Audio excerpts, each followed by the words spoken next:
Like if you can just ask ChatGPT to write a software for you, then are we going to need coders?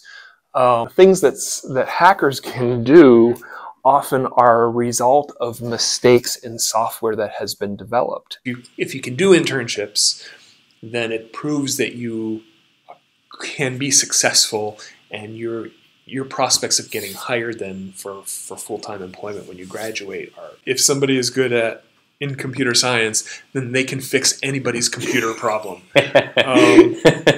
I'm willing, a lot of people ask me, my parents sometimes, friends will ask me, and I don't know, it's like which came first, the chicken or the egg? Are they better at coding because they talk more, or do they talk more because they were better at coding in the first place?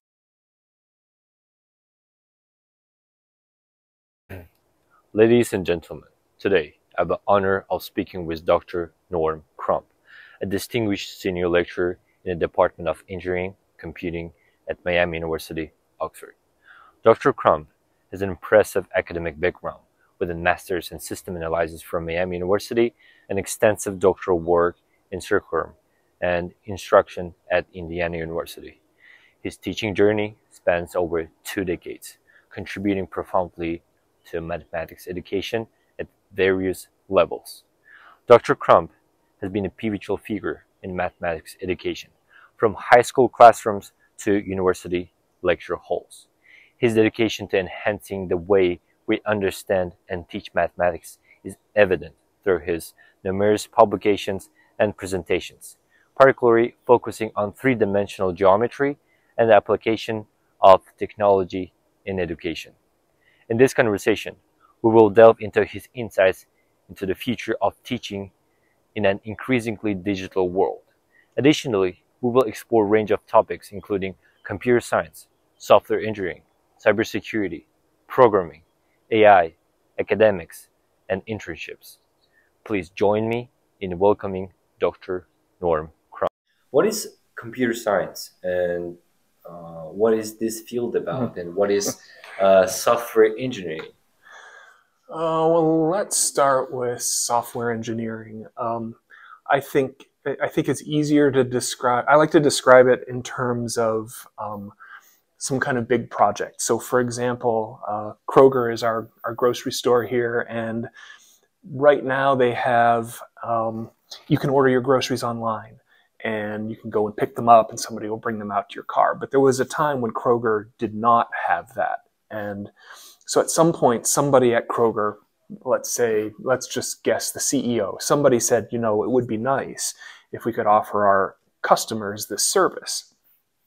That's when software engineers come into play. Mm-hmm. Software engineers will come in and sit down and say, well, what you're describing is software. Let's talk about what you need. What are your requirements? Like, we already have software for our stores, like software for inventory, software for payment processing.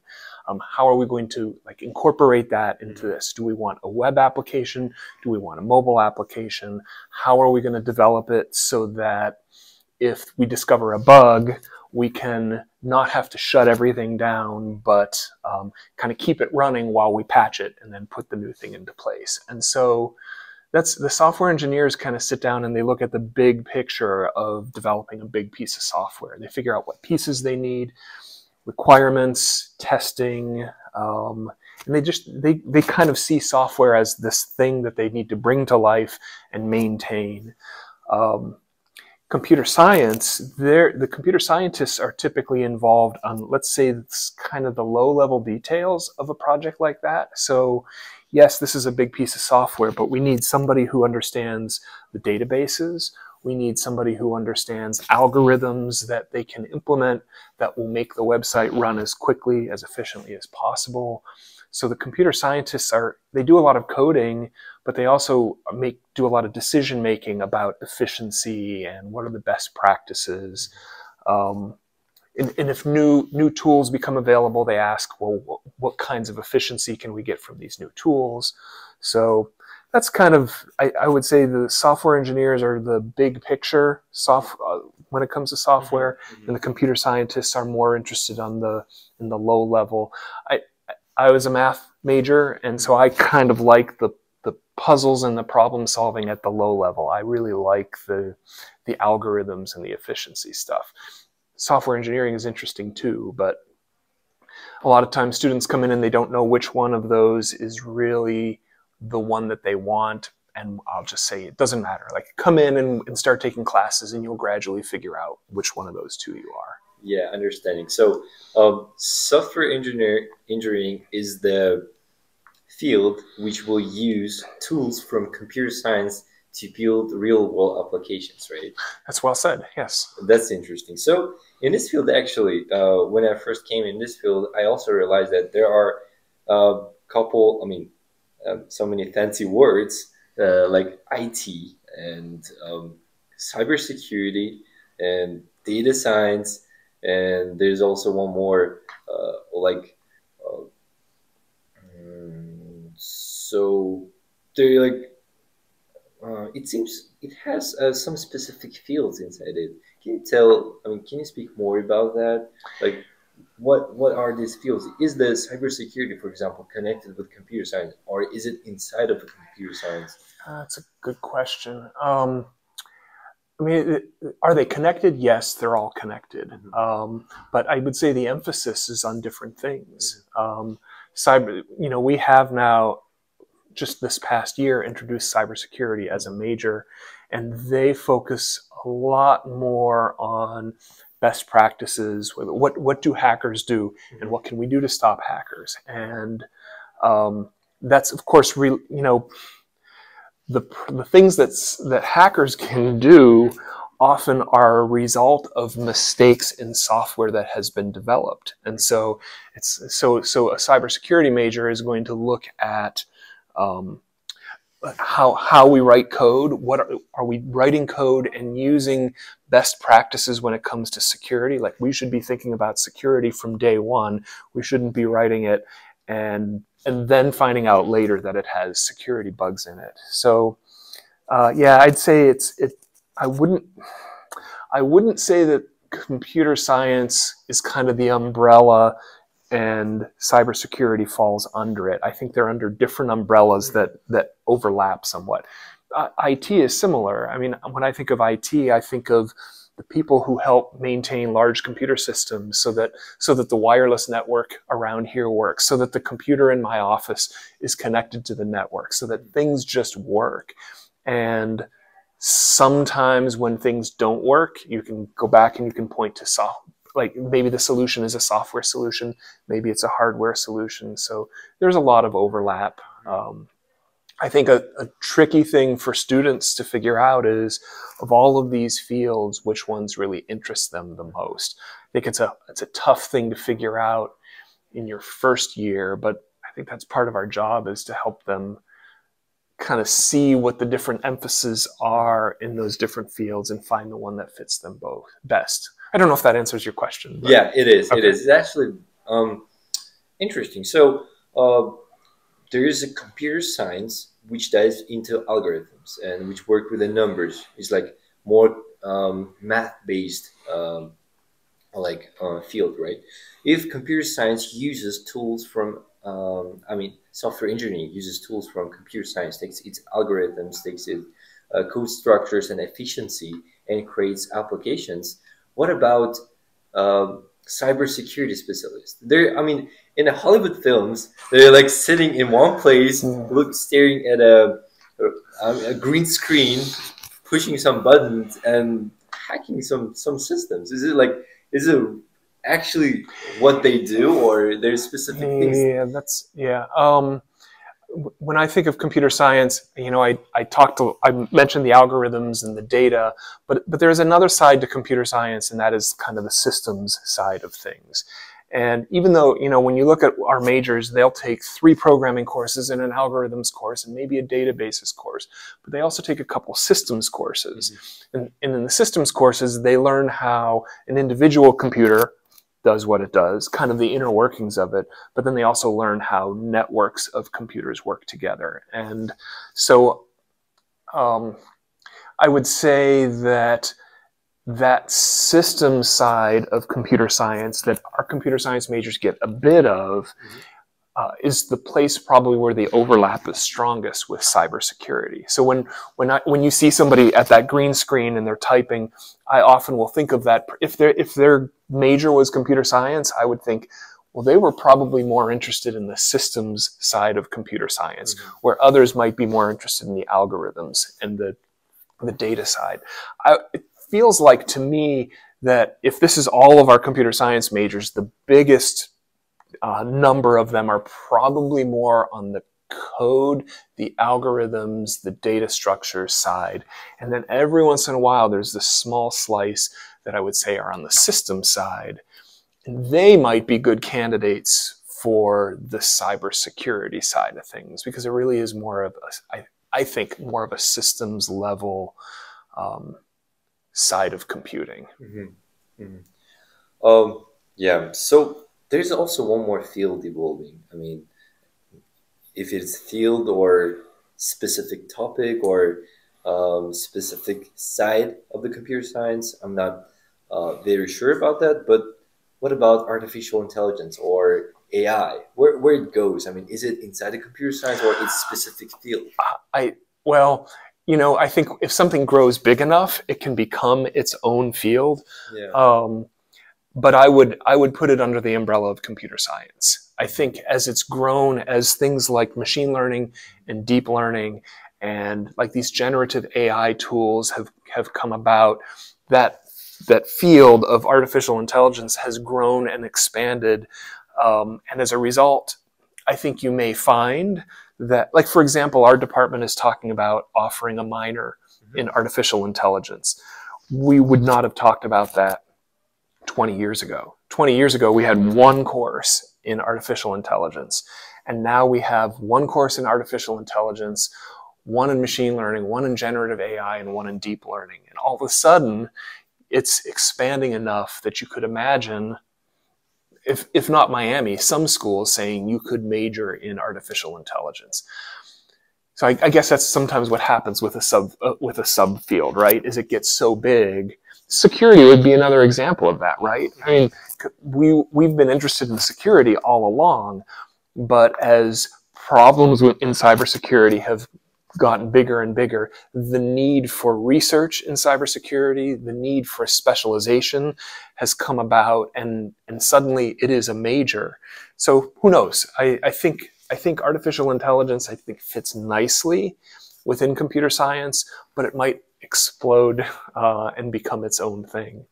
Yeah, that's actually fascinating, because we had a conversation with a Dr. Roger Sirfried. He's an electrical engineer professor, and he mentioned that around 25 years ago, there wasn't a fields such as IT or computer science. There was just computer engineering, which combined everything. I mean, internal coding or just working with the hardware. But right now, this field is evolving that fast that it's creating new subsets. I think each 2 or 3 years. We get IT, we get computer science, we get cybersecurity, we get artificial intelligence, we get machine learning, we get more and more. I think each year, and I think right now it's the best time to jump in, and I have so many people asking, saying that they want to go to artificial intelligence. They want to learn machine learning. And can you describe what actually AI specialists do, what machine learning do, and what they need to expect in the future? I may not be the best person to do this because I'm not a computer scientist. I would say that I got a master's degree from our department 20 years ago when we were a systems analysis department, and I took one course in artificial intelligence. So understand that that's my background. I remember in that class learning about searching algorithms, ways to,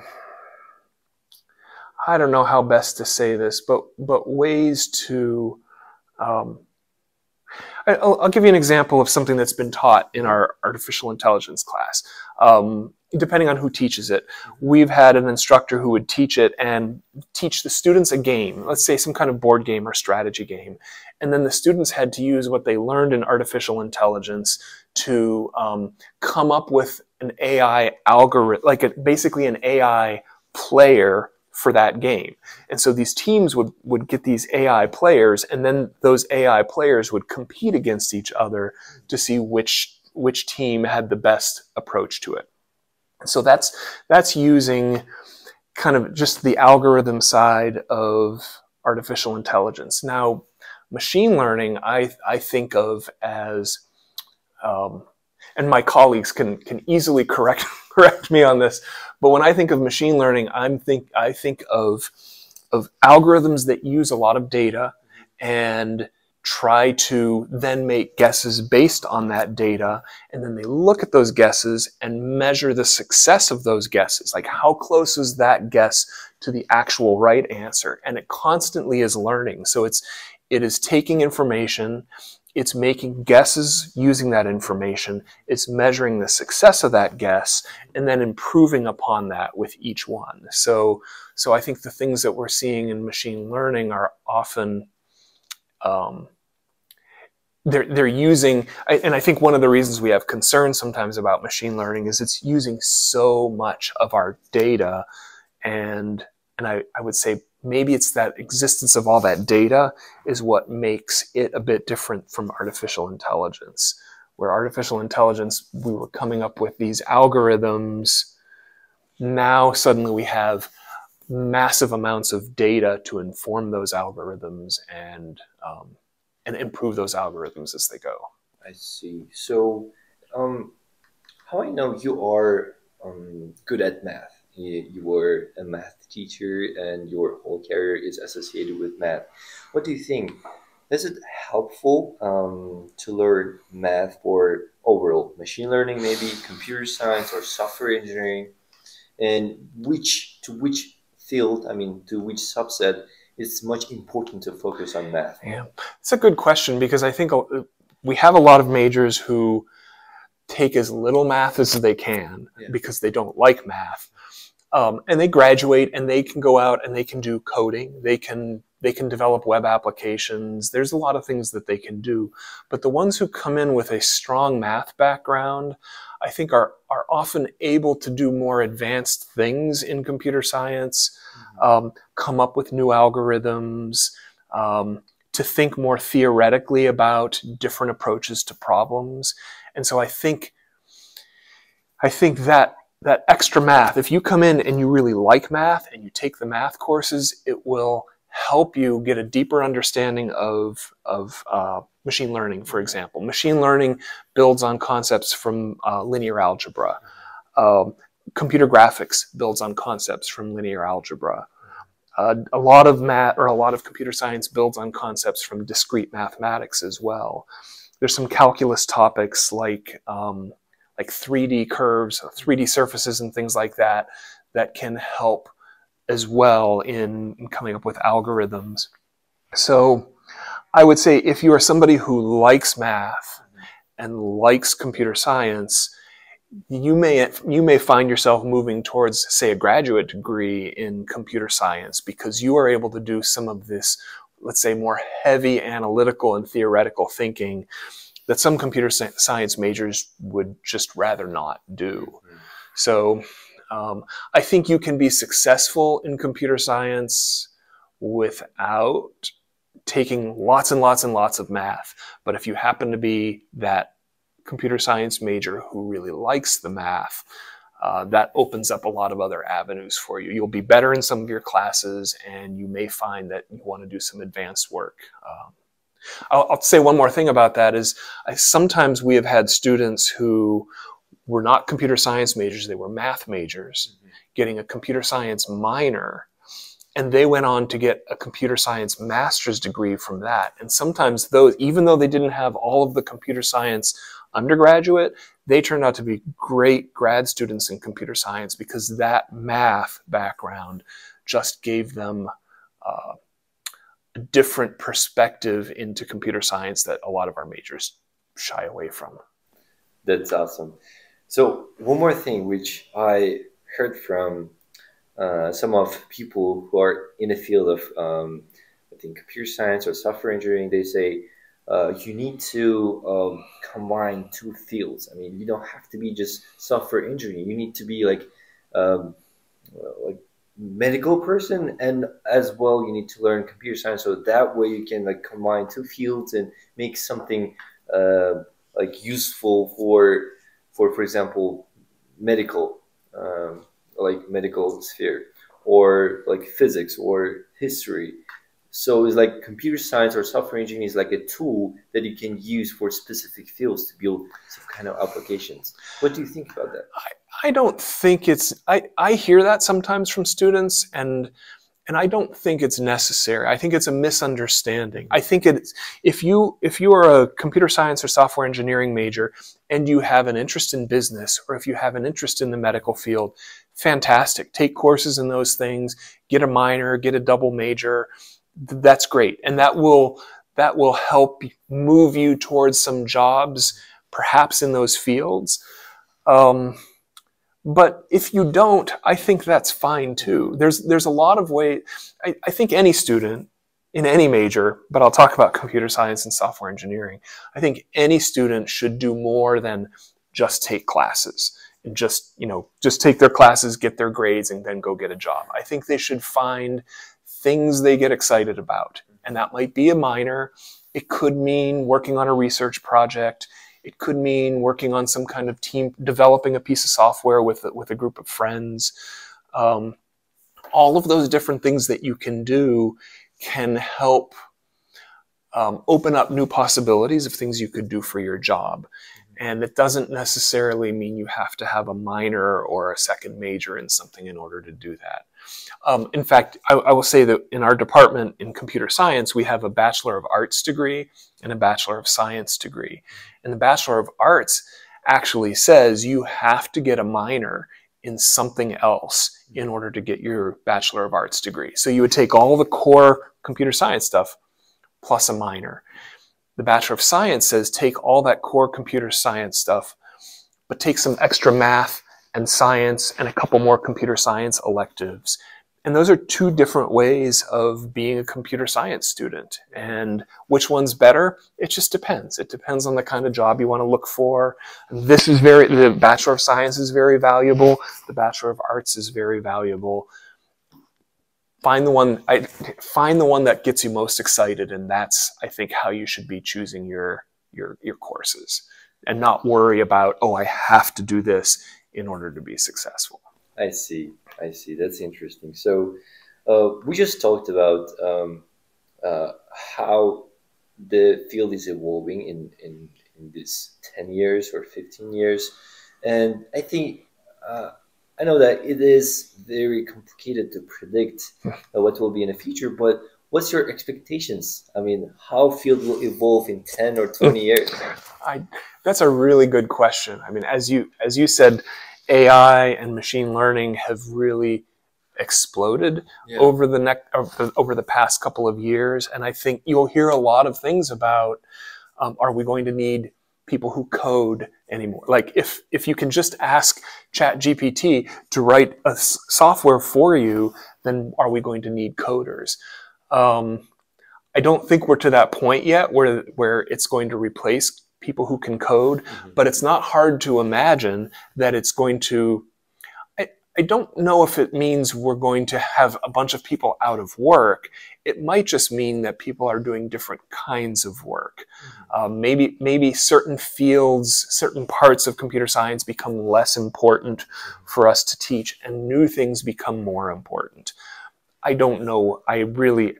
If there's anything that I would say I think is most changing our field, and will have the most impact over the next 15 to 20 years, it's probably the AI and machine learning that we're seeing going on right now. It will be fun to find out, but it's really hard to predict right now. Yeah, it's actually going so fast because LLMs, large language models, and large companies pushing this field ahead, as well as like OpenAI, Microsoft, or Google. They're developing their own models which can write a code themselves. Though it's kind of like scares young generation, which is going to field of computer science, because so many people are saying that, I mean, this field, I mean, you need to choose something else. I mean, computer science is not the future because they're gonna take over. And uh, actually, personally, I also heard some of my friends saying that maybe I'll go to marketing. I was like, why? You are interested in computer science. Why would you choose marketing? He would say, I mean, what if I will be replaced in the future, and what if I study for 6 years and it's for nothing? Yeah, I get that concern. I think you're right when you say if you really like computer science, that's what you should do and Yeah. find a way to make it work. I think, I mean, when I was in, I've been in the department now for like 20 some years, and there was a time when we only had about 120 majors total, like about 30 first year students, 30 sophomores, and so on. We went from 120 to mid 900s, like that, which is huge. I mean, it's 8 times bigger than it used to be.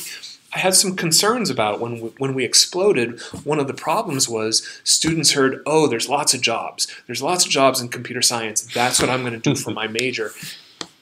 I just think that's the wrong reason to choose a major. Don't choose a major because you heard there's lots of jobs, because that's ever changing. And in the 4 years from when you get here to when you graduate, maybe there were a lot of jobs and now there aren't as many jobs.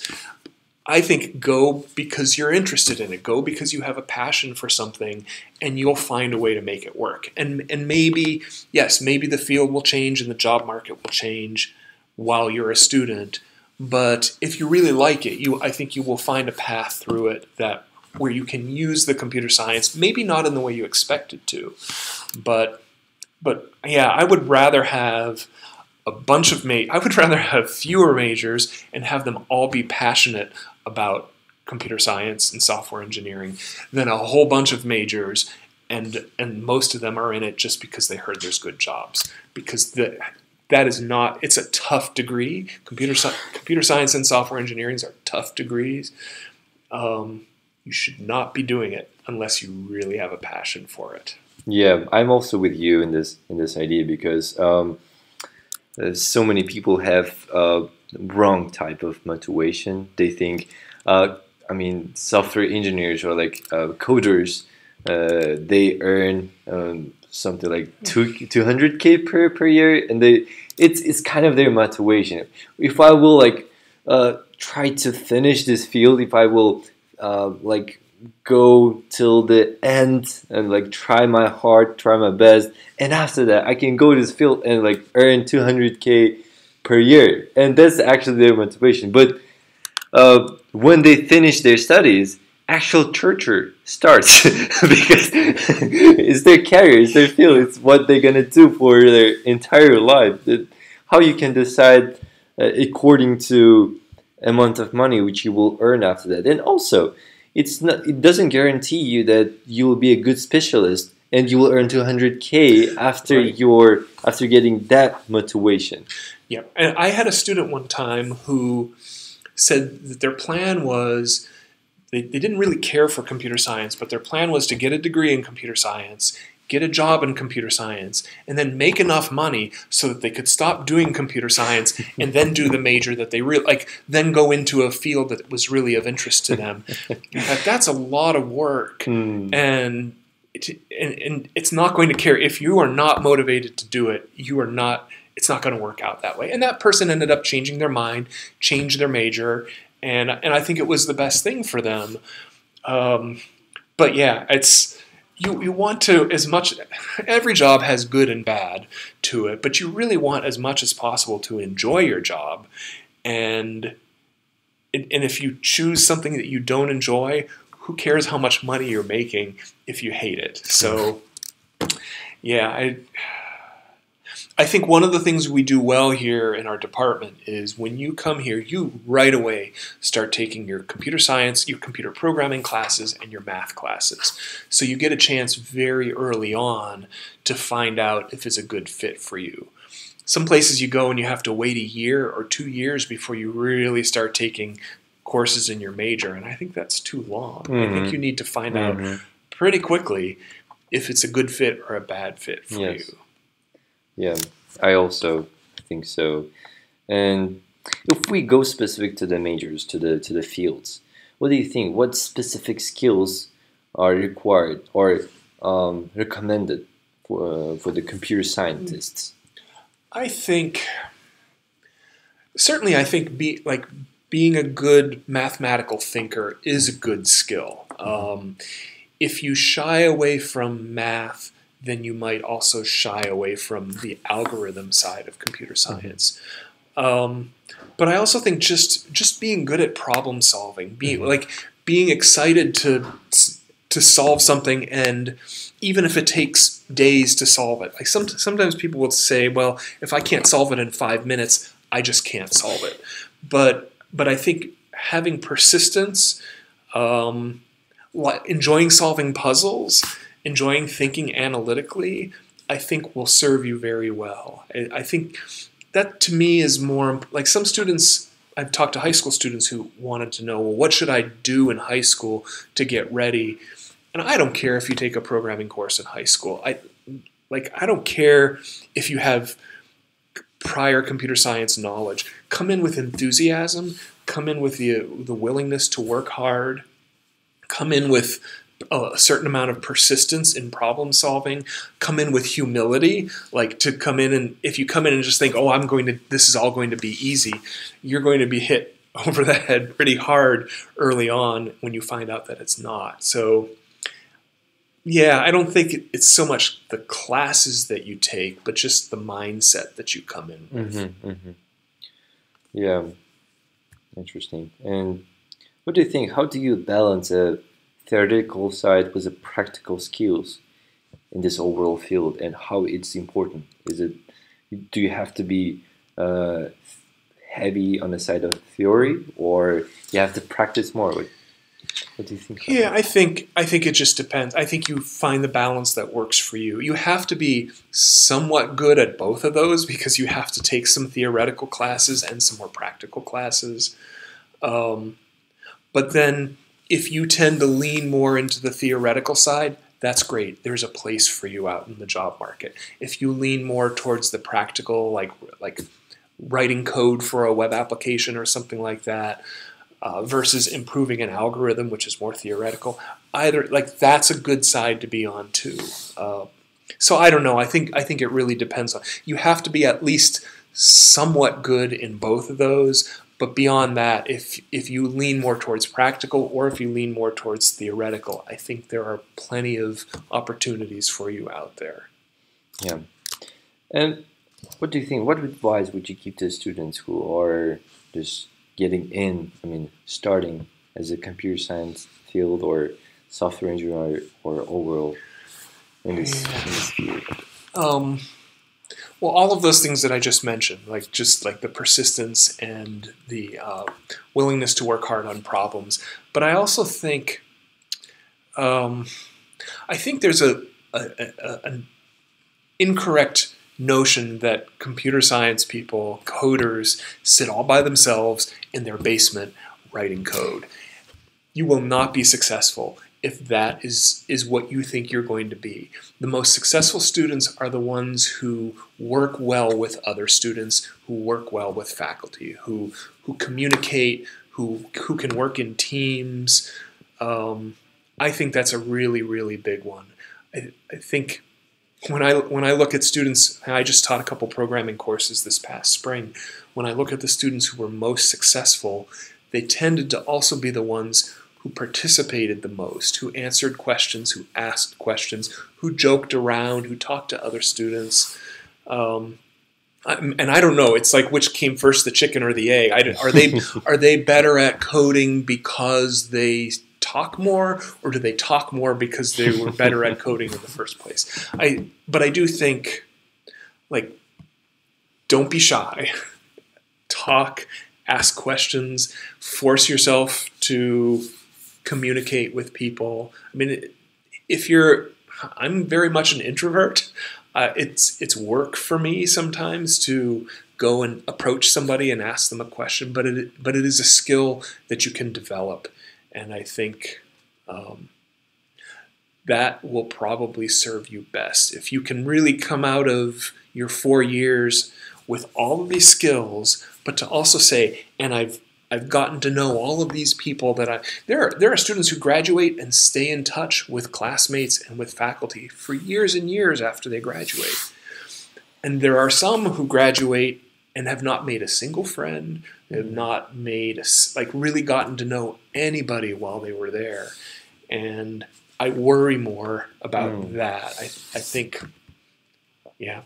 that working together is a really important part of anything in computing and engineering, really almost any field, but certainly computing and engineering. Yeah. And also, I think there are some common pitfalls or misconceptions about the field overall, about the computer scientists, about the programmers, and so many people think that they just sit alone at their home, just with the laptop, and the whole day they code. And also, in some kind of like films, there are like computer scientists in a collective, and they don't speak. They just by themselves, and they're super smart, and they like solve any kind of problems. They're like misconception and misunderstandings of people about people in this actual field. What do you think? What are the other some common ones? Misconceptions? Well, one misconception is that if somebody is good in computer science, then they can fix anybody's computer problem. I'm willing, a lot of people ask me, my parents sometimes, friends will ask me, my computer's not working, can you help me fix it? That's, I get that. I get why they have that misconception, because I do something that has computers in the name. But I will say that because I do persist at solving problems, that sometimes it can appear that it's true that computer science are also good at fixing computers, but that's generally not true. I think that's a good question, but I don't know a good answer beyond that. I think you summed it up nicely. Just the working alone. I think maybe there's a misunderstanding about that coding is all they will do. I've heard it said that in a good day, a computer programmer might write 10 good lines of code in a day. Whereas, computer science or computer programs can be thousands, millions of lines of code. But your job in a day might be to be hyper focused on just this little bit of code that isn't running right, and you need to figure out why it's not running right. And I don't know. I think movies and TV do a good job of giving us misconceptions about what programming is all about. Because I had a friend. He's not in the field of tech. He's not in the field of computer science, and in overall in this field. But when I created applications programs, there was a one time I wrote around 200 lines of code, and after that I showed it to him, and he said, "You did it for 3 days?" I was like, "I write it in a couple minutes. How you wrote this 200 lines for 3 days? What's wrong with you?" I was like, "Do you know how many bugs were there?" I was spending my whole I think 2.5 days to fix the bugs, and 4 or 5 hours to write this whole line. So it's not about writing a text. It's about the logic. It's about bugs. It's about how it works, right? It is. Yeah, I think that's probably an important thing for people to know is you may spend more time fixing code than you spend actually writing new code. Yeah. you can get lost. Like you something's not working, and it might not even be code you wrote. You might be looking at code that somebody else wrote years ago, and all of a sudden you've uncovered a bug, and now you have to figure out, well, how is this code related to all of this other code? And if I make changes to fix this problem, have I created a new problem in the meantime? So yeah, there's a lot of banging your head against the wall trying to figure out why something doesn't work than there is like just creating code from scratch. Exactly. Usually, many people who are in that field of tech don't really appreciate how big work is it. I mean, in some kind of application, it was the same situation with me when I learned how to create a visual design. I mean, interface using HTML and CSS, and I've created a good design with a bunch of beautiful buttons. And when I showed it to my friend, he was like, "Okay, and what's with it?" I was like, "Do you know how it was kind of like hard to create these buttons in this place, align them with the beautiful colors, with beautiful animations?" He was like, "It's just buttons." Yeah. It's I mean, that's good. In a way, that misconception is good, though. I mean, it shows how important what you do is. It's like, I don't know. I don't know where I'm going with this, but I just feel like I feel proud of the hard work that goes on behind the scenes to make something look simple to the person who's using it. It's interesting. Sometimes I will write a program for myself because I want to demonstrate something, and then somebody says, "Oh, could I have a copy of that?" And then I think, oh, well, if I'm going to give you a copy of that, I need to do a lot more with that code to make it usable by somebody else. And but that's fun. Like I think it shows the importance of what it is that we do when you start thinking about users and their perceptions of it, and the hard work that goes into making it usable for somebody else. Yeah. And if we go specific with a future or career perspectives of the computer science students, what are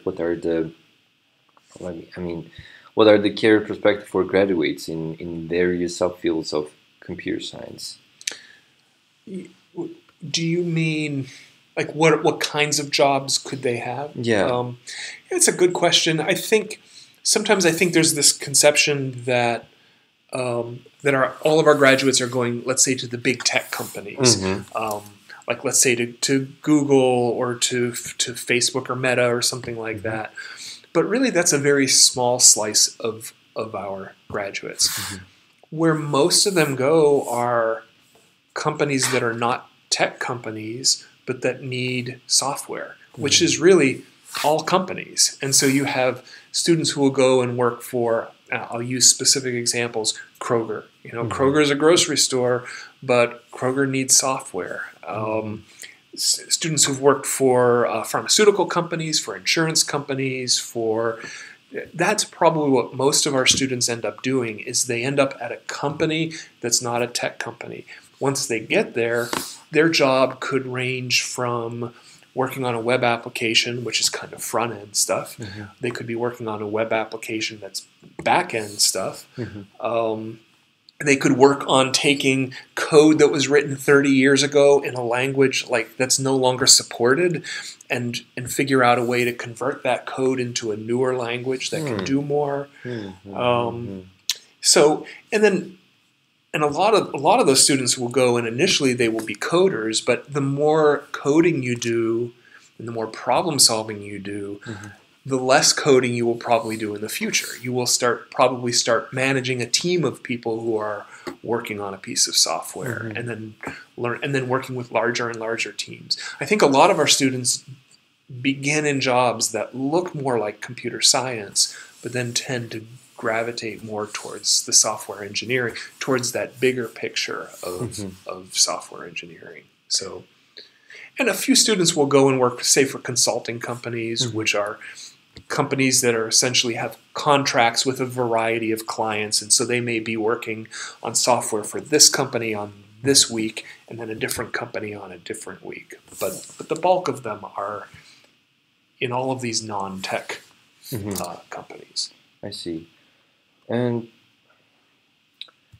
so what about the internships? How internships are helpful and how students usually get the internship and how it's possible to involve in some companies as an intern?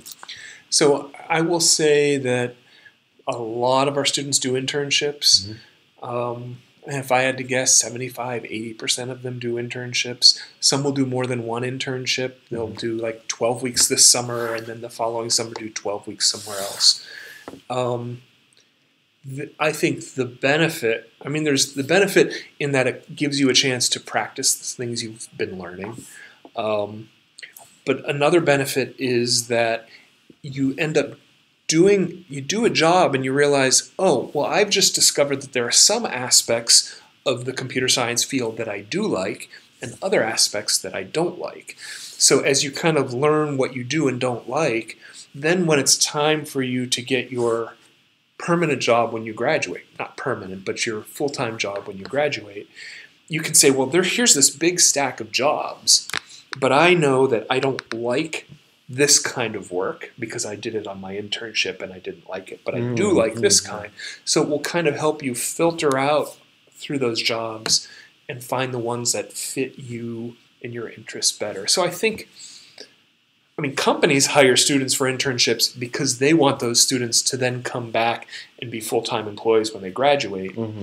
But students I think have the upper hand there because they can take it or leave it. They can do an internship here and an internship there and then go work for either of those companies or work somewhere else entirely different. But I think it really just gives them experience that's very valuable when they're applying for jobs.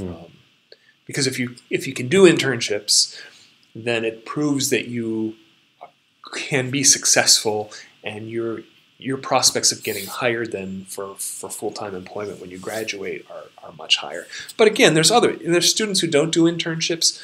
Some don't do them because in the summer they're working on a research project or they're studying abroad or something like that. And so that can be valuable too. But I think internships just give you a great view of what life is going to be like. I'll give you one. There was an example. There was a student who did an internship for a company in Findlay, Ohio, and when he was done with it, I said, "Did you like it?" And he said, "Oh, I liked it a lot." He said, "But what I learned is," he said, "I'm very much an outdoor person, and I like the outdoors. Findlay, Ohio is not where I want to get a job when I graduate." And I thought, well, that's a really important thing to learn, is that your geographic location matters to you. And then he ended up working, when he did graduate, he took a job in Colorado instead. And I thought, well, that makes perfect sense for you. But had he not done that internship, he might not have realized the importance of geographic location. Yes. So, I just think it will help you a lot when it's time to apply for your full-time job when you graduate. I think it just gives you such an important view. Yeah. Well, when is the great time? When is the perfect time to apply for the internships?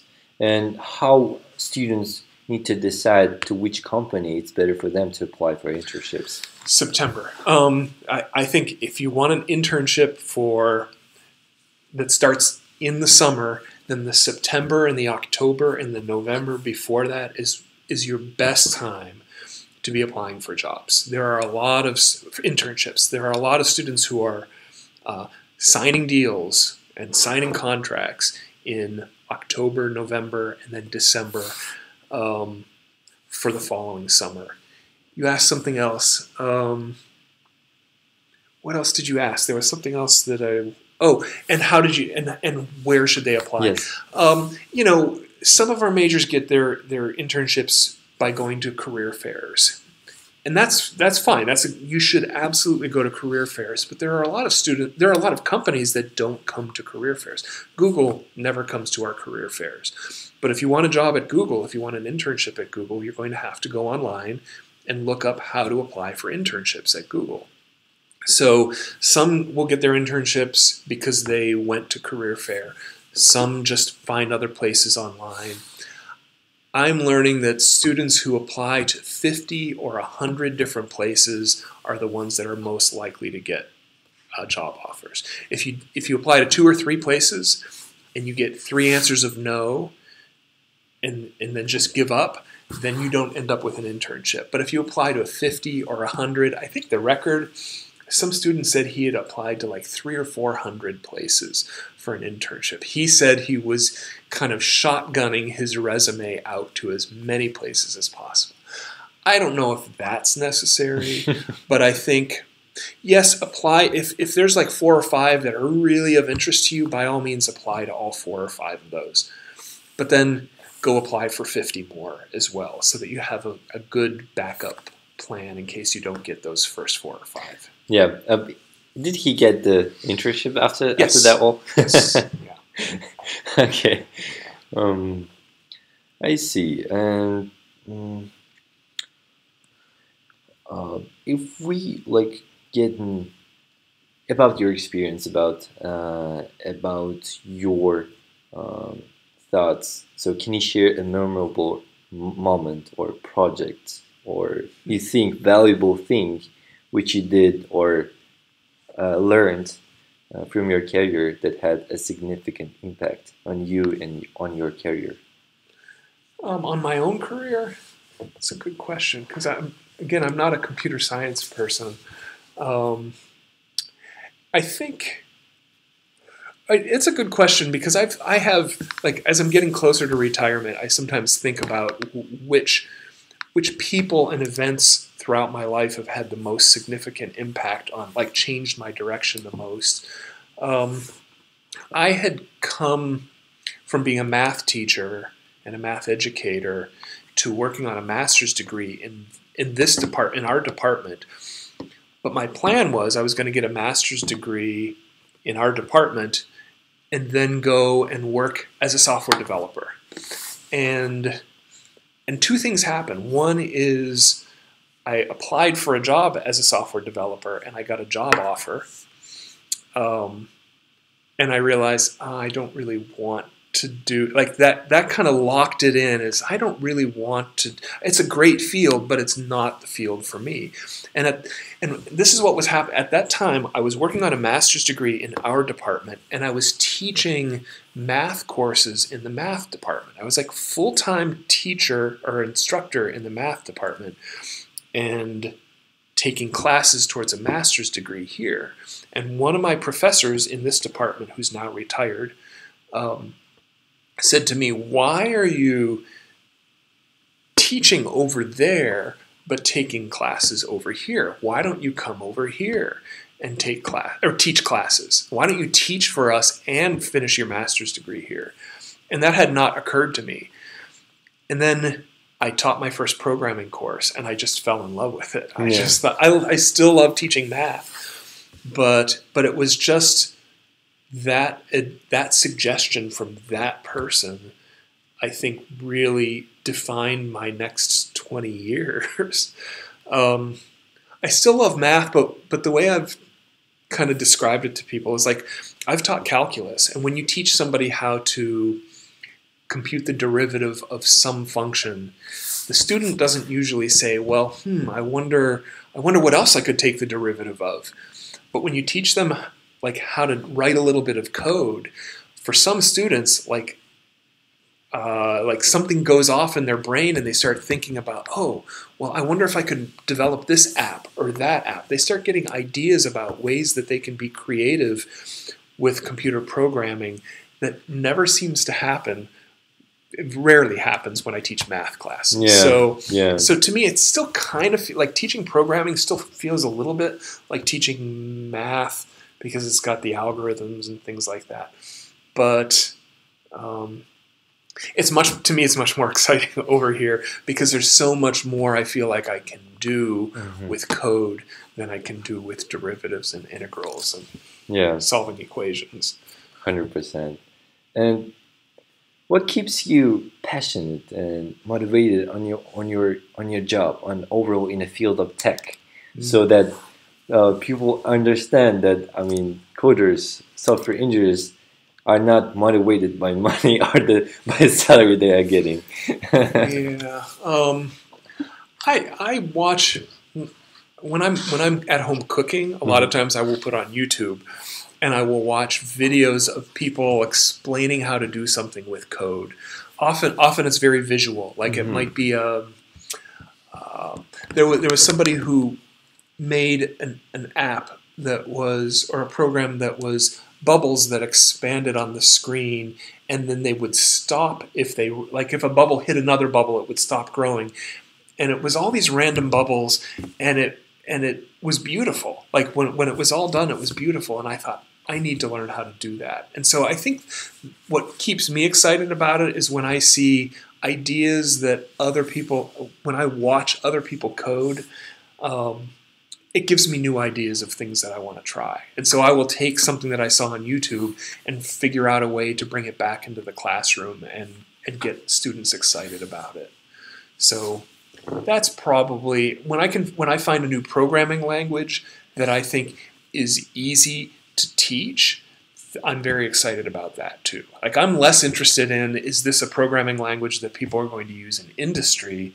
I'm much more excited about a programming language that makes programming fun and exciting and creative. Yeah, exactly. And I think the last question, what is what is your advice for the young people, 16, 18, 20, 22 years old, just sitting in a home thinking about their life, what they will do in the future, and just trying some different things? Mm. What do you, how they can find their way, how they can find their path in a life? Yeah, that's a good question because I think more and more we've all become much more passive users of our phones, our mobile devices, where we are looking to, like, we're swiping through to see what people have posted. And I think, like, putting that aside once in a while and finding, it's still online, but watch a YouTube video on a topic that might be of interest to you, and then try it. Try to just pick things that look fun and try to do them on your own. Um, I think that's a big one, is to try to do things, like just try things out. Find what fits you the best. Come to college with 20 things that you've learned about that interest you, and then take courses in those areas. I think that's a big one, is force yourself to stop being a passive observer of what's on the online, and find new things that you can learn. I just ordered about $70 worth of magic equipment, decks of cards and invisible thread and things like that. It's because I want to learn to do some magic tricks. It's exciting. Like I love finding things that are new and exciting to me. And I think, find your passion, experiment and find your passions, and you'll be successful in whatever field.